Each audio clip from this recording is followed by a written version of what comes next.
Je suis intervenue auprès du groupe des licences aujourd'hui pour les préparer à un entretien d'embauche, c'est-à-dire concevoir un CV qui soit attractif, qui soit suffisamment clair pour attirer l'attention d'un recruteur et puis se préparer à un entretien. Ça veut dire anticiper les questions qui peuvent être posées, savoir se présenter succinctement et puis s'intéresser à l'entreprise, poser des questions pertinentes, les plus pertinentes possibles. Tout ça en un minimum de temps. C'est quelque chose qui est un peu en dehors de leur module principal. Eux, ils sont en commerce, vente, marketing.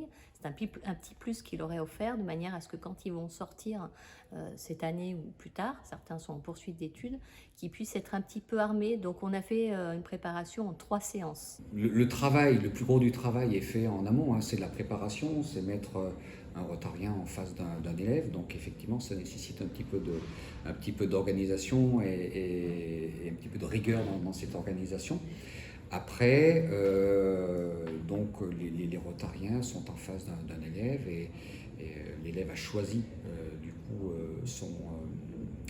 le poste à pourvoir. Le rotarien est informé quelques jours avant du poste à pourvoir, connaît également l'élève puisqu'il a pu avoir accès à son CV, ce qui permet au recruteur du coup de préparer ces entretiens. C'est important de ne pas se retrouver devant un élève sans le connaître du tout. Donc ça c'est vraiment quelque chose auquel on tenait pour réaliser ces entretiens. L'objectif de ces simulations d'entretien, c'est de mettre une personne qui puisse avant tout juger le savoir-être des élèves et non pas les aspects techniques d'apprentissage pur et dur. Voilà.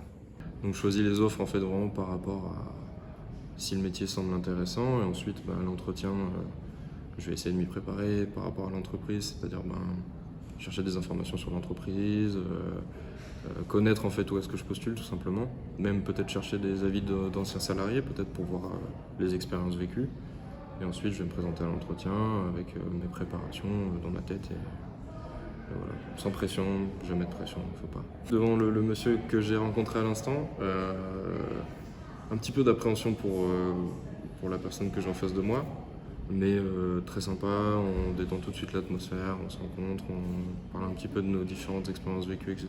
Et du coup, c'est un entretien qui s'est très bien passé. D'accord, et comment tu mets à profit un peu, parce que j'étais avec votre formatrice, D'accord. comment tu mets à profit ce que vous avez fait pendant la formation? Il y a des questions qui ressortent, des réponses qui ressortent aussi de ce qu'on avait en cours, donc du coup, naturellement, on ressort un petit peu à notre sauce plutôt, au lieu de sortir vraiment dans les lignes ce qu'on a vu en cours.